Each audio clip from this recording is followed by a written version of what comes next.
Bismillah ar-Rahman ar-Rahim. Our lecture is about CT and MR radiological anatomy of skull base. By the end of the lecture, we should learn the CT and MRI radiological anatomy of the normal skull base, identify skull base foramina and their contents.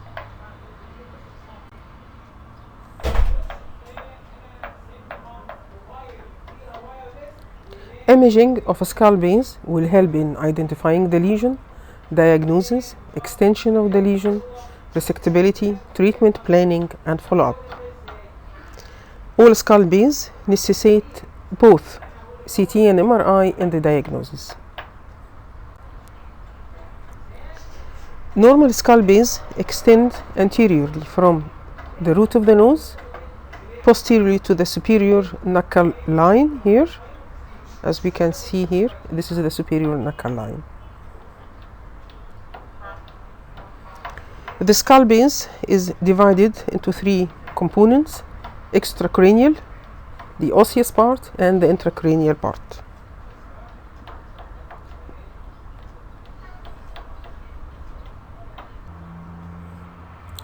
Regarding the extracranial space,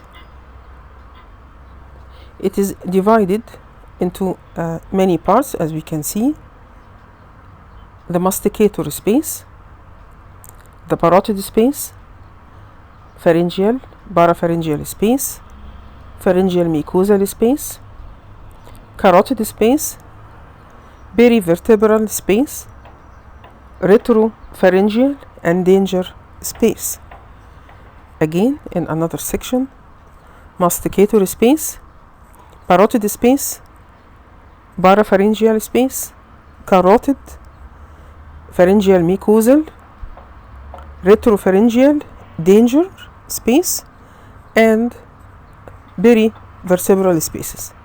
The danger space is called so because it is a space extending from skull base to the mediastinum, formed of loose areolar connective tissue. Infection spread easily in that space. Now the intracranial part is formed of anterior cranial fossa, middle cranial fossa, and posterior cranial fossa, bounded by lesser wing of sphenoid and petrous ridge, dividing the skull base into three parts. Generally, the skull base formed of 5 bones: frontal, ethmoid, sphenoid, temporal, and occipital. We'll discuss each one in details. This is the anterior surface of the skull base, as we can see, containing multiple bone features and foramina.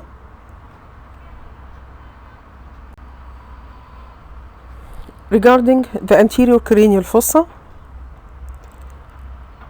in the frontal bone we have foramins like the foramen cecum. This is the location of the foramen cecum. It has emissary vein connected to superior sagittal sinus. In the CT, this is the location of the foramen cecum, as we can see. This is a small hole anterior to the crista galli. This is the crista galli in the sagittal plane, and this is the foramen cecum. Along the midline carries, as we said, emissary vein from the nasal mucosa to the superior sagittal sinus. It's important to spread of infection from extracranial to intracranial parts.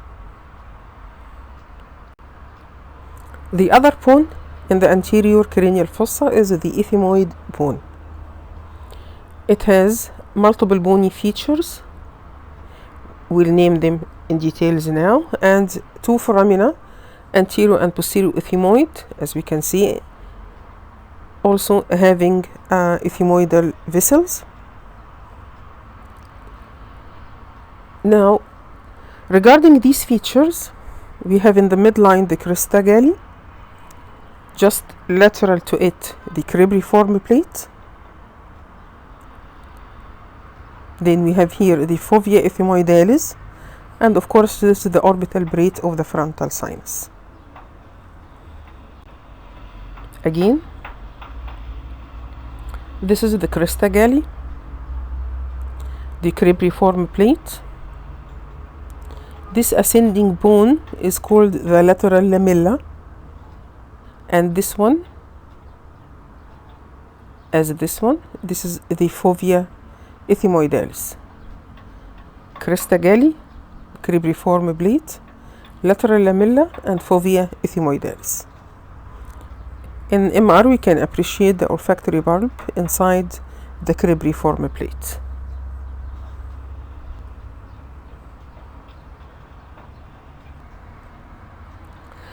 Middle cranial fossa, now composed of the temporal bone with its parts, squamous, vitreous, mastoid parts. It has many important foramina and canals, such as the jugular foramen, carotid canal, internal auditory canal, facial nerve canal, and Eustachian tube.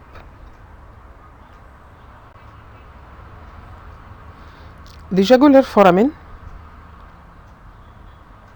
this is the jugular foramen, formed by the petrous part of the temporal bone and the occipital bone. It has two compartments, one small anteromedially and one large posterolaterally. The small one is called pars nervosa and the large one is called pars vascularis, divided by jugular spine or crest. The pars nervosa contains inferior petrosal sinus and cranial nerve 9, while the pars vascularis contain the jugular bulb, cranial nerve 10 and 11. In the coronal CT, this is the site of the jugular foramen. This is another thing, this is hypoglossal canal. This is the jugular foramen. As we can see here, this is the two compartments of the jugular foramen, pars nervosa and pars vascularis. In the MR, we can appreciate the petrosal sinus draining into the jugular bulb.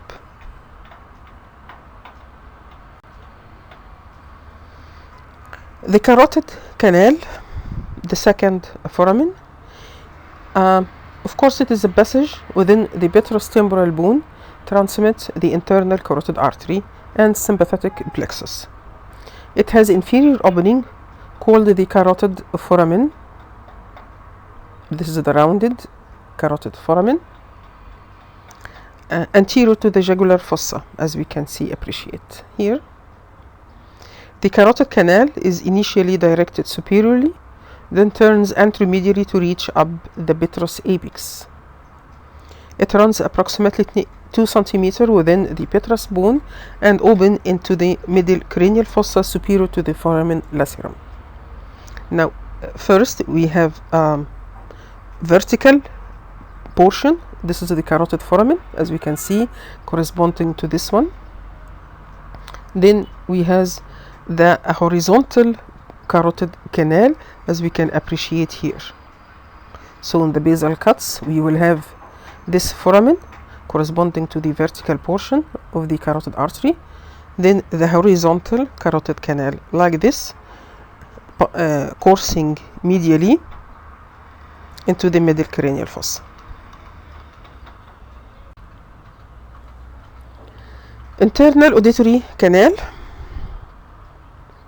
as we can appreciate here, located in the petrous part of the temporal bones, runs laterally, contains facial nerve, vestibulocochlear nerve, and labyrinthine artery. Normal diameter varies from 4 to 8 millimeter, considered narrowing if less than 2 millimeter.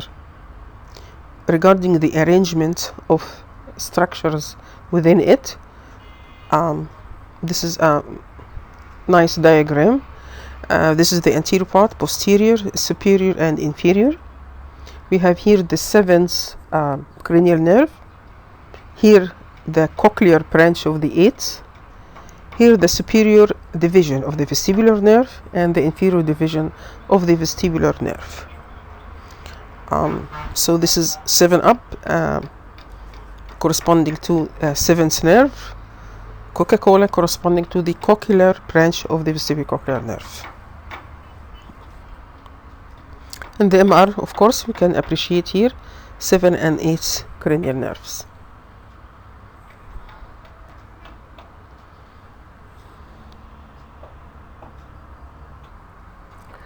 Facial nerve canal. We have two obvious parts here. This is the labyrinthine part, and this is the tympanic part. The labyrinthine segment of the facial nerve coming from the internal auditory canal here, angle sharply forward, nearly at right angle to the long axis of the petrous bone. This is the long axis of the petrous bone, nearly at a right angle, to reach the geniculate ganglia. Here is the geniculate ganglia. At the ganglia, the facial nerves makes a U-turn like this. This is called the first genu of the facial nerve, to run posteriorly as the tympanic segment. This is the tympanic segment, along the medial wall of the epitympanum. So we have the labyrinthine, the genu, and tympanic segment. In the CT,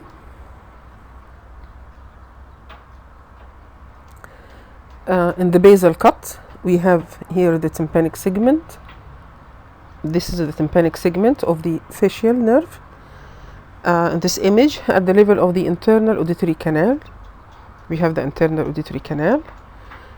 The tympanic segment of the facial nerve is seen just medial and parallel to the wall of the epitympanum. Medial and parallel to the wall of the epitympanum. The head of malleolus is seen anterior to the head and short process of the incus. This is the malleolus and incus. So this is the tympanic part of the facial nerve. In a higher section, this is the ice cream cone appearance. Here the geniculate ganglia of the facial nerve. This is the level of the adytus and antrum, the connection between the tympanic cavity and the mastoid antrum. In this level, the labyrinthine segment of the facial nerve coming from the internal auditory canal angles sharply forward, nearly at right angle to the long axis of the petrous bone, to reach the geniculate ganglia. Here is the geniculate ganglia. Also we can appreciate this is the labyrinthine segment, and this is the tympanic segment. This is the U-shaped, and the first genu here corresponding to the ganglia.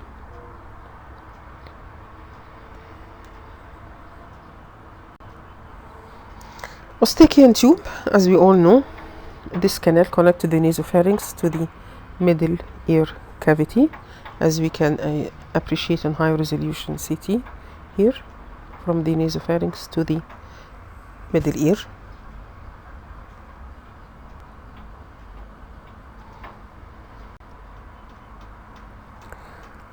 We spoke about the temporal bone and its foramina. Now we will discuss the sphenoid bone in the middle cranial fossa and its foramina. Regarding bone features, we have greater wing of sphenoid, lesser wing of sphenoid, and basisphenoid. The basisphenoid, composed of the dorsum celli, posterior clinoid process, sella, and tuberculum celli. Regarding the foramina here, we have foramen ovale, spinosum, rotundum, optic canal, superior orbital fissure, brachicavernous carotid canal, foramen lacerum, which is not a true foramen. Now regarding the CT, greater wing of sphenoid corresponds to the red tagged areas, as we can appreciate, while the lesser wing of sphenoid, it is the bone where its anterior end is the anterior clinoid process. So this is the lesser wing because its continuation will end in the anterior clinoid process, while the greater wing, it is the basal bone. So this is the lesser wing of sphenoid, and this is the greater wing of sphenoid. In the cuts of the CT, this is where we can appreciate the greater wing of sphenoid.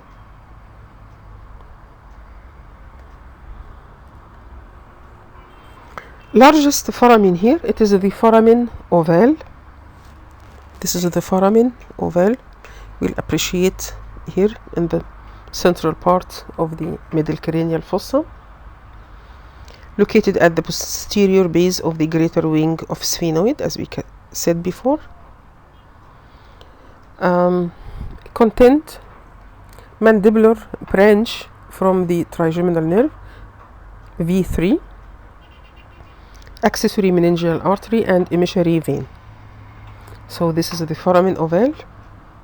Again, this is the foramen ovale in the coronal plane, extracranial opening at the lateral pterygoid plate. Here, just lateral to the pterygoid plate, this is the foramen ovale in the coronal section. Again, transmitting V3, accessory meningeal artery and emissary veins. Posterior to foramen ovale is the foramen spinosum. It is a smaller one, located posterolateral to the foramen ovale. Content middle meningeal artery and meningeal branch of V3 or mandibular nerve. Foramen spinosum.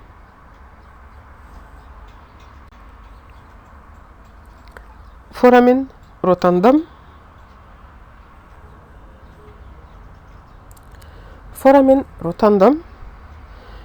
This actually a canal in the base of the greater sphenoid wing, situated just inferior and lateral to the superior orbital fissure. The canal extends obliquely forward and slightly inferiorly, connecting the middle cranial fossa to the tricopalatine fossa. Now, as we explained, this is the greater wing of sphenoid, and this is the part of the foramen rotundum. This is the canal. It is described as foramen rotundum. The canal transmits the maxillary nerve V2, artery of the foramen rotundum and emissary vein. So in the axial cuts, this is the site of the foramen rotundum, just lateral to the sphenoid sinus, as we can see here. This is the foramen rotundum. In the coronal section, it is just seen at near the wall of the sphenoid sinus, like this. This is the foramen rotundum.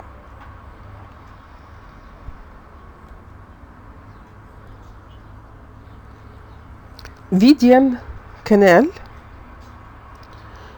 is located in the floor of the sphenoid sinus at the junction of pterygoid process and the sphenoid body, connecting the tricopalatine fossa anteriorly and the foramen lacerum posteriorly. So this is the Vidian canal.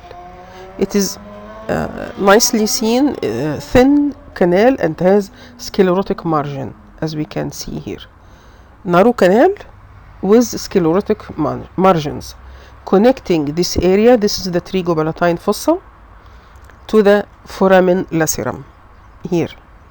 So this canal with the sclerotic margins is the Vidian canal, connecting again. This is the tricopalatine fossa to the foramen lacerum. Contains Vidian artery, branch of maxillary artery, Vidian nerve, greater superficial petrosal nerve, and deep petrosal nerve.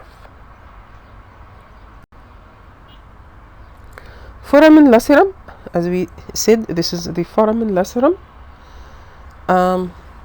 located between the occipital condyle and jugular tubercle. This is the occipital condyle and this is the jugular tubercle.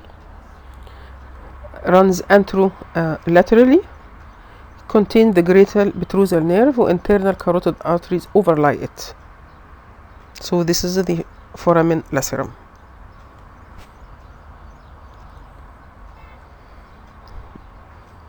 Now to summarize what we said, this is the trigopalatine fossa, Vidian canal, this is the foramen spinosum, foramen lacerum, foramen ovale, foramen spinosum.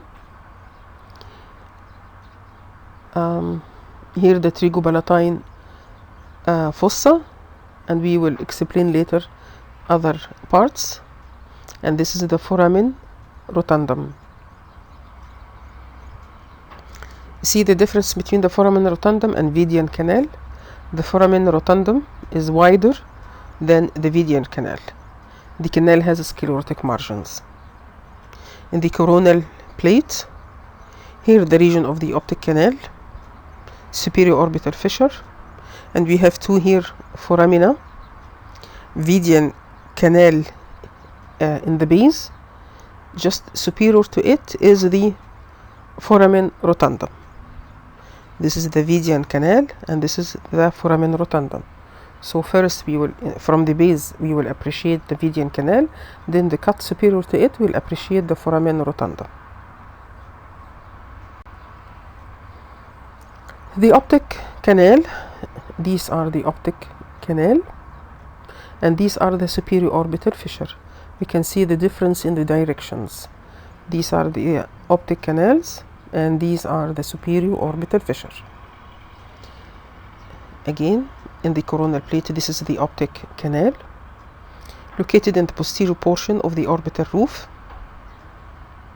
As we said, within the lesser wing of sphenoid. This is the lesser wing of sphenoid because its continuation is the anterior clinoid process.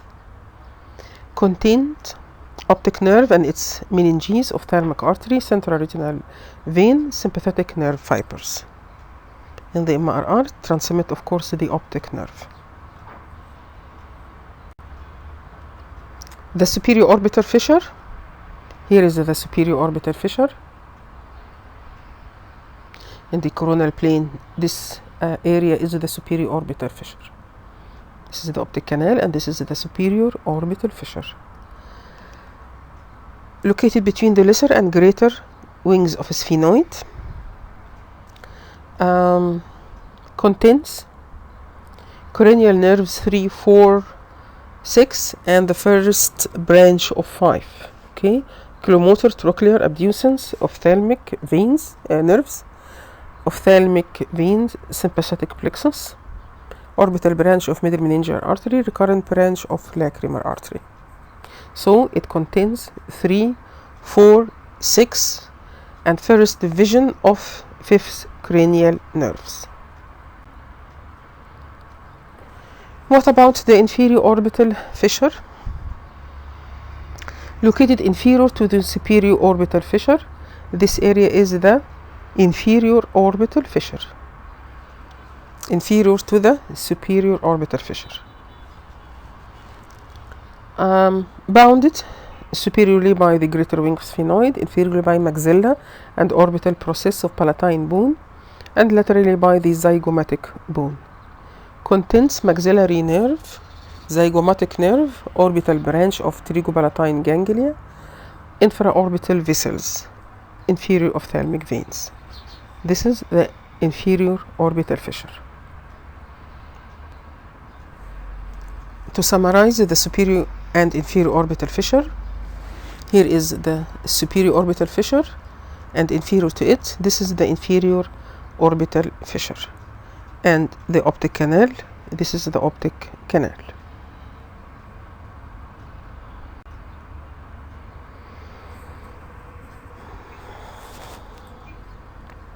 Regarding the posterior cranial fossa, it's much easier than the middle one.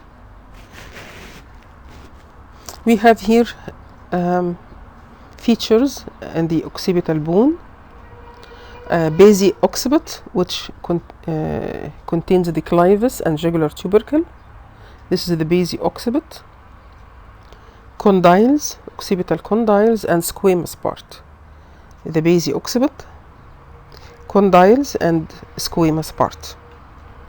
The foramina has foramen magnum, posterior condylar canal, and hypoglossal canal.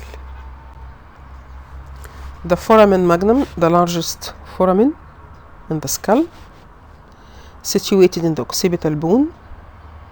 A long line drawn between the basion and opiscision here defined the borders of the opening.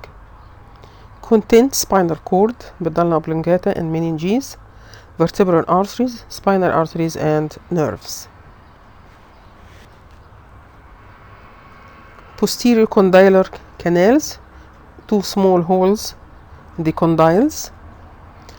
The posterior condylar canal is the largest of the emissary foramina. Up to 80% of patient can be unilateral. This is in the MR, posterior condylar canals. Hypoglossal canal, this is the hypoglossal canal. This is in the coronal view. Situated in the occipital bone, located between the occipital condyle and jugular tubercle. Between the occipital condyle and jugular tubercle, runs anterolaterally. Again, this is the hypoglossal canal, this is the jugular tubercle, and this is the occipital condyle. Content hypoglossal nerve, meningeal branch of ascending pharyngeal artery, and emissary vein. Stylomastoid foramen. This is the stylomastoid foramen. This is the exit of the facial nerve from the skull. Content facial nerve and stylomastoid artery, located in the temporal bone. Termination, as we said, of the facial nerve, exiting of the facial nerve. So anterior to the mastoid air cells, we will have small foramen. This is the stylomastoid foramen.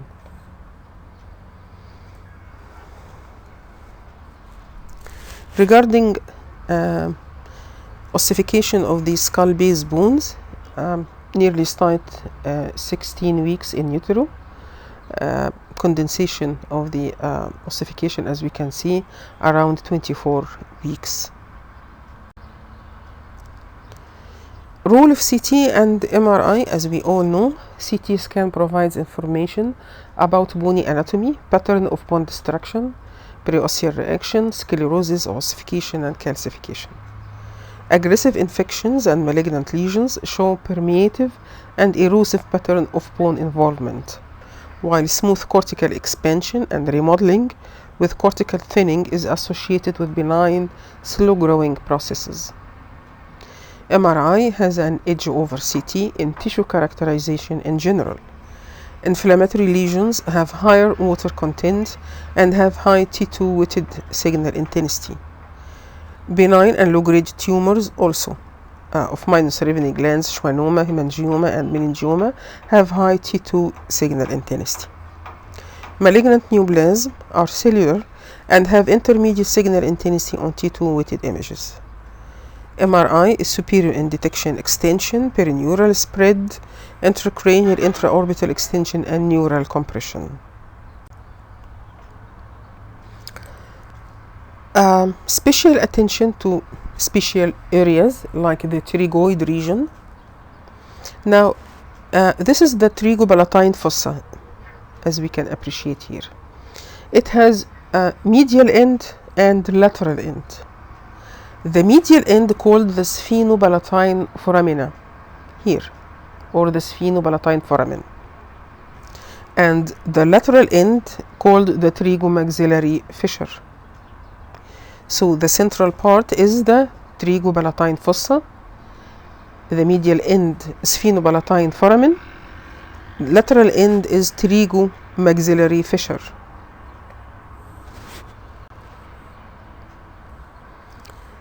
Importance of the pterygopalatine fossa: it opens in many regions and many spaces. As we said before, this is the pterygopalatine fossa, and this is the Vidian canal connected to the foramen lacerum, here connected to the foramen rotundum and middle cranial fossa. Pterygopalatine fossa communications. It is an important pathway for spread of neoplastic and infectious process. Medially communicates with the nasal cavity via the sphenopalatine foramen. As we said, the inner or medial part is the sphenopalatine foramen connecting to the nasal cavities. Laterally communicate with the masticator space or the infratemporal fossa via the trigomaxillary fissure. We said that the lateral end is the trigomaxillary fissure communicating with the masticator space and middle cranial fossa. Anteriorly communicate with the orbit via the inferior orbital fissure. Here, the inferior orbital fissure. Posteriorly and superiorly communicate with Meckel's cave and cavernous sinus via the foramen rotundum, as we said before.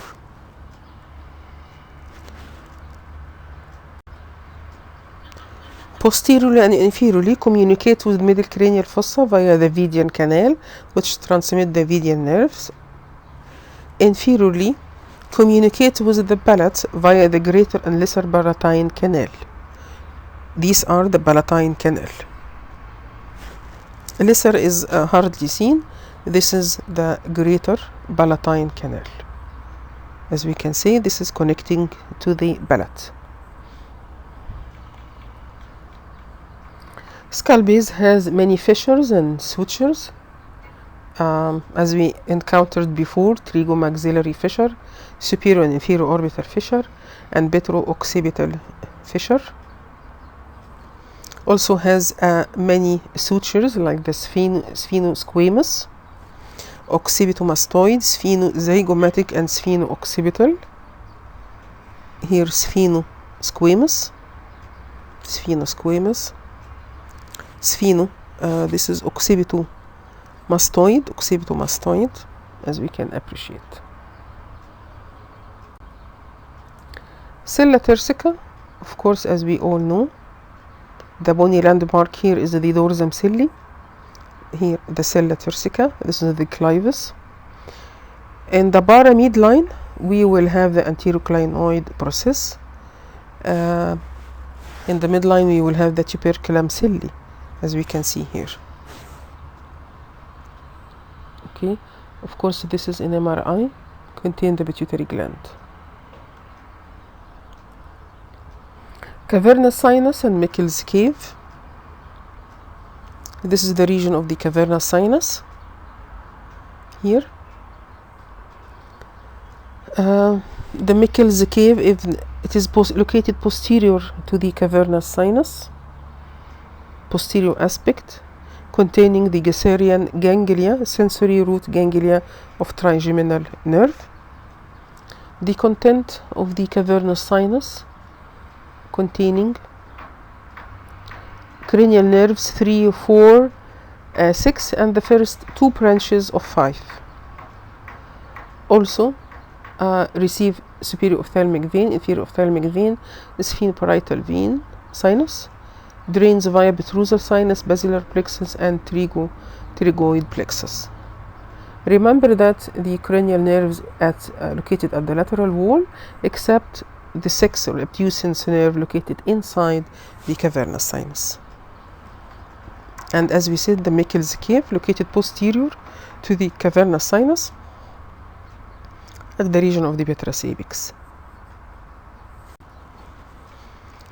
So, as we knew, the cranial fossa, it is divided into anterior with its content, middle with its foramina, and posterior with its also foramina.